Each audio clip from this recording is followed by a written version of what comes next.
नमस्कार दोस्तों, मैं हूं हितेश और आज हम लोग शुरू करने जा रहे हैं महाराष्ट्र बोर्ड मैथमेटिक्स स्टैंडर्ड 5 का chapter number 8 multiples and factors की शुरुआत करने जा रहे हैं। ठीक है, तो चलिए शुरू करते हैं। दोस्तों, मैंने आप लोगों को अब तक फर्स्ट चैप्टर से लेकर 7th चैप्टर तक पूरी तरह से नोट्स के साथ दिया हुआ है। प्लेलिस्ट में अवेलेबल है, आप वहाँ जाकर देख सकते हैं। अभी हम लोग पार्ट 2 से शुरू करने जा रहे हैं मल्टीपल्स एंड फैक्टर्स के साथ। ठीक है, क्या है मल्टीपल्स एंड फैक्टर्स, इसके बारे में हम पढ़ेंगे। बहुत इजी चैप्टर है और इस चैप्टर के इस वीडियो के अंदर हम लोग प्रॉब्लम सेट नंबर 32 को ही कवर अप करेंगे। ठीक है, क्या है यहाँ तक हम लोग देखने वाले हैं। सबसे पहले multiples and factors. Multiples and factors क्या होता है बताता हूँ मैं आपको। मल्टीपल्स क्या है? मल्टीपल्स किसी भी टेबल, फॉर एग्जाम्पल 6 की टेबल है। 6 की टेबल के अंदर, ये एग्जाम्पल के साथ मैं आपको दिखा रहा हूँ 6 की टेबल। अभी आप 6 की टेबल लिखेंगे। फॉर एग्जाम्पल मैंने यहाँ पे 5 तक लिखा है, आप लोग आगे तक भी लिख सकते हैं। तो आपने 6 की टेबल लिखी, इसका जो इक्वल टू के बाद के जो भी नंबर्स है ना, ये सब जो है ना, ये सब जो वैल्यूज़ है ना, ये है मल्टीपल्स। ठीक है, इन्हें आप मल्टीपल्स कहोगे। ठीक है, मल्टीपल्स क्या होता है समझ गया। टेबल का जो वैल्यू, टेबल लिखते लिखते जो आप वैल्यूज़ निकालते हो, एक एक नंबर का जो वैल्यू निकालते हो, वो होता है उसका मल्टीपल। ठीक है, तो अगर मैं आपको पूछूं right multiples of 6, multiples of 6, ऐसा क्वेश्चन आएगा तो आपको क्या लिखना है? यही लिखना है, ये सब लिखना है। ठीक है, आगे भी लिखोगे आप 6 6 जा 6 7 जा, सब वो लिख दोगे। क्लियर है? इसके जगह पे और कोई टेबल का भी आ सकता है। समझ गया आपको मल्टीपल का मतलब क्या होता है? मैंने आपको क्लियरली बता दिया है। मल्टीपल का मतलब होता है जो नंबर हम लोग टेबल के साथ लिखते जाते हैं, उसका जो वैल्यू होता है, हम लोग मल्टीप्लाई करते जाते हैं, उसका जो वैल्यू होता है वो होता है मल्टीपल उसका। उस टेबल में जो मल्टीपल्स होते हैं वो होता है। ठीक है, क्लियर है? अब हम लोग फैक्टर्स की ओर बढ़ते हैं। फैक्टर्स क्या है वो समझते हैं। अभी फैक्टर्स आ गए यहाँ पे। फैक्टर्स क्या है? फैक्टर्स होते क्या हैं? किसी भी नंबर, जो कोई भी नंबर होता है, फॉर एग्जांपल मैं यहाँ पे 12 लिया है। ठीक है, कोई भी रैंडम नंबर, तो रैंडम नंबर, ये जो नंबर है 12, नंबर जो है ये 12, वो बना कैसे, हाउ इट फॉर्म्ड, तो वो हम लोग पढ़ने वाले हैं। ठीक है, देखो फैक्टर्स के अंदर हम लोग वो पढ़ने वाले हैं। तो देखो 12 कैसे बना? 12, अभी 12 का फॉर्मेशन आप लोगों को लिखना पड़ेगा। 12 अभी वो कैसे लिखोगे आप? 12 लिखा आप लोगों ने, इसके बाद आपको कुछ ऐसा बनाना पड़ेगा। ये सम है, आपको इसी तरह करना है। ठीक है, 12 लिख दिया मैंने यहाँ पे। अभी 12 लिखा मैंने यहाँ पे। अभी 12 कैसे बना? तो 12 को हम लोग को तोड़ना है, कई पीसेस में तोड़ना है। ठीक है, कैसे तोड़ोगे आप? कैसे तोड़ सकते हो वही तो बताना है हम लोगों को, कैसे तोड़ना है। तो सबसे पहले आप लोग यहाँ पे अभी टेबल लगाओगे, इसकी टेबल ही लगाना है ना, आप तोड़ोगे कैसे? 12 कैसे बना, किन नंबर्स को जोड़ के 12 बना है। देखिए 12 सबसे पहले कौन सी टेबल में आता है? 12 टू की टेबल में आता है। 2 6 जा 12। ठीक है, देन 2 3 जा 6। ठीक है, 2 3 जा 6। अभी 3 किसकी टेबल में आता है? सबसे पहले 3 की खुद की टेबल में आता है, इसके अलावा आता नहीं है। 3 1 जा 3। तो आप जब इन तीनों नंबर्स को मल्टीप्लाई करोगे तो आपको यही नंबर मिलने वाला है। तो सिंपली फैक्टर्स जो है आपको कैसे निकालने हैं मैंने आपको बता दिया है।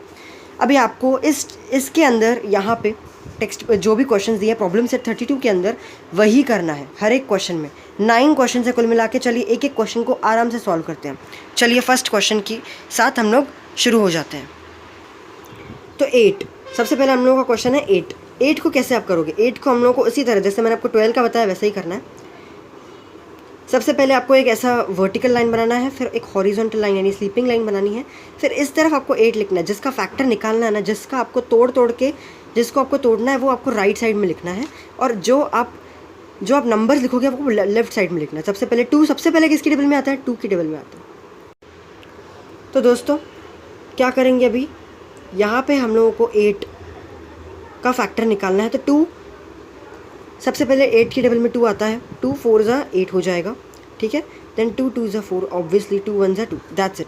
अभी हम इन तीनों नंबर्स को मल्टीप्लाई करोगे ना, ये मैंने आपकी अंडरस्टैंडिंग के लिए बनाया है, आपको ऐसा एग्जाम में नहीं करना है। आप तीनों को मल्टीप्लाई करोगे तो आपको यही आंसर मिलने वाला है, दैट इज़ फॉर श्योर।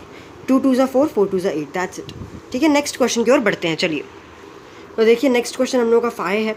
5 का फैक्टर निकालना है तो सिंपली 5 सबसे पहले आपको राइट साइड में लिखना पड़ेगा ऐसे बना के, और यहाँ पे लेफ्ट साइड आपको वही नंबर लिखना है जो आपको जो इसके डिवाइडेड नंबर्स है, ठीक है। तो 5 का डिवाइडेड नंबर क्या है, 5 किसकी टेबल में आता है, सबसे पहले 5 की टेबल में आता है ना, खुद की टेबल में आता है।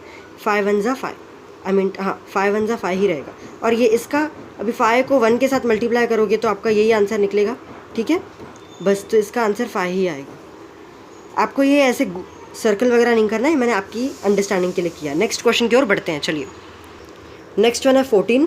14 को मैंने यहाँ पर राइट साइड में लिखा है क्योंकि मुझे इसको तोड़ना है।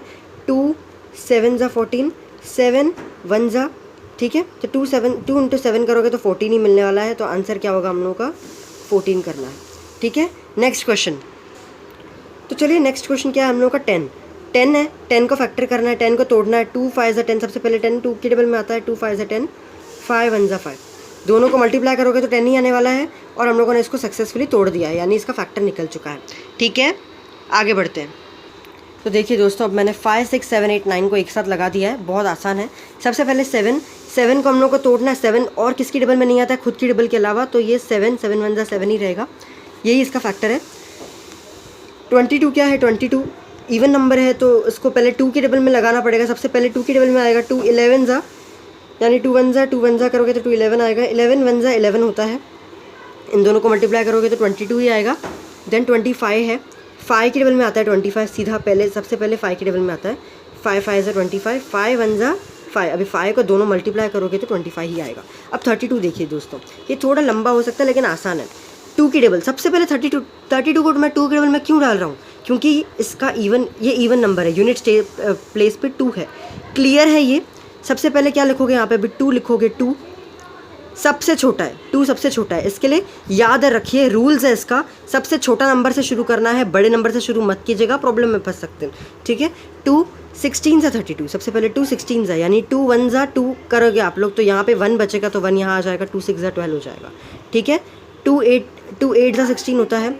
2 4 ज़ा होता है 8, ठीक है। 2 2 ज़ा 4 होता है, एंड देन लास्टली 2 1 ज़ा 2 होता है। ये क्लियरली आपको समझ गया होगा अभी ये जो मैंने कैसे किया आपको। 2 2 ज़ा 4, 4 2 ज़ा 8, 8 2 ज़ा 16, 16 2 ज़ा 32 ही होता है अल्टीमेटली। तो याद रखिएगा, इस तरह करना है आपको, बहुत आसान है, 2 की ही टेबल लगने वाली है हर जगह। नेक्स्ट क्वेश्चन 33 डायरेक्टली 3 की टेबल देखिए, यूनिट प्लेस को चेक करना है आपको। अगर 2 है तो 2 की टेबल से शुरू कीजिए, अगर 3 है या 5 है, 3 है तो 3 से शुरू करोगे, 5 है तो 5 से शुरू करोगे, ठीक है।